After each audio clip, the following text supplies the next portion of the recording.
রাজধানীর বাংলা মোটর এবং শাহবাগের মধ্যবর্তী স্থানে অবস্থিত ফুটওভার ব্রিজ দীর্ঘ কয়েক মাস ধরে মারাত্মক ঝুঁকিপূর্ণ অবস্থায় পড়ে আছে। ব্রিজটির দুই পাশের অংশ ভেঙে যাওয়ায় স্বাভাবিকভাবে চলাচল করতে পারছে না পথচারীরা।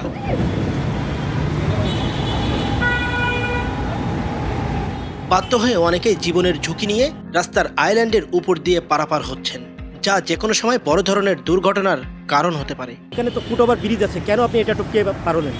ব্রিজটা তো ভালো না, ব্রিজটা উঠলে দেখা যাবে ব্রিজটা ভাঙা, যে কোনো সময় যদি পড়ে যাই আমরা এই জন্য আর কি উঠি নাই ওখানে। এটা প্রায় 6-7 মাস ধরে এরকম বন্ধ হয়ে আছে। 6-7 মাস ধরে আমরা এভাবে রাস্তা রিক্স নিয়ে পার হচ্ছি। ফুটওভার ব্রিজের অবস্থা তো ভালো না, পায়খানা করে একদম বইরা ফেলছে, আবার ভাঙা আছে কিছু। স্থানীয়দের অভিযোগ, ব্রিজটির এক পাশ এমনভাবে ভেঙে গেছে যে সেখান দিয়ে ওঠানামা করা অসম্ভব। অন্য পাশটিতেও কিছুটা চলাচলের সুযোগ থাকলেও ভাঙা অংশ ও দুর্বল কাঠামোর কারণে পথচারীদের মধ্যে সবসময় ভয় কাজ করছে।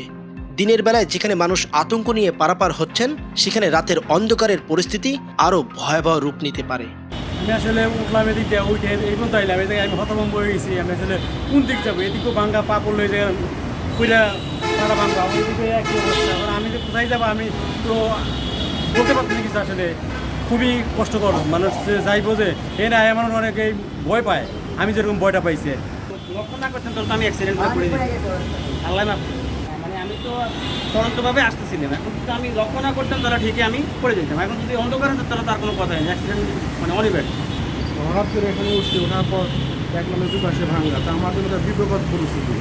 এই পরিস্থিতিতে একটা মানুষ যে কোনো সময় অ্যাক্সিডেন্ট করতে পারে। দেখি না আসলে, ওই সাইডটা দেখছি যে ভাঙা খোলা একদম, মানে 5-6টা ল্যাডার নাই, মানে স্টেপস নাই। আর এই সাইডটা দিয়ে নামতে গেছি তখন দেখলাম যে অলমোস্ট ভাঙা পড়ে গেছে, আমি অলমোস্ট করে যেতে একটু আমি দিনের বেলা দেখি, তাও দেখে আমি ঠিকঠাক থাকছি। কেউ না কেউ হয়তো মরে যেতে পারে, আসলে অনেক উৎসাহ করছি। আসলে আমার অনেক ভয় পাইছি, আমি অনেক ভয় পাইছি আর কি, ভয়ে নামছি। আমি বুঝতে পারি না যে এটা এই অবস্থায় ভাঙা আছে। যদি বুঝতে পারতাম যে এই অবস্থায় ভাঙা, তাহলে আমি উঠতাম না। আমি প্রায় 3টা সিঁড়ি অতিক্রম করে এক পায়ে উঠেছি, কারণ যদি কোনোভাবে পাটা পিছলে যায় তাহলে যেন হাতে আমি ঠেকাতে পারি, কারণ এখানে অনেক ডিস্টেন্স নিচের থেকে। এই এলাকা রাজধানীর অত্যন্ত ব্যস্ত একটি পারাপারের জায়গা। আশেপাশে বিকল্প কোনো নিরাপদ পারাপারের ব্যবস্থা না থাকায় প্রতিদিন অসংখ্য মানুষ ঝুঁকি নিয়ে রাস্তা পারাপার হচ্ছেন। সাধারণ পথচারীদের দাবি, জননিরাপত্তার বিষয়টি বিবেচনায় নিয়ে সংশ্লিষ্ট প্রশাসনের উচিত দ্রুত এই ফুটওভার ব্রিজ সংস্কার করা। সাইফুদ্দিন, এটিএন বাংলা, ঢাকা।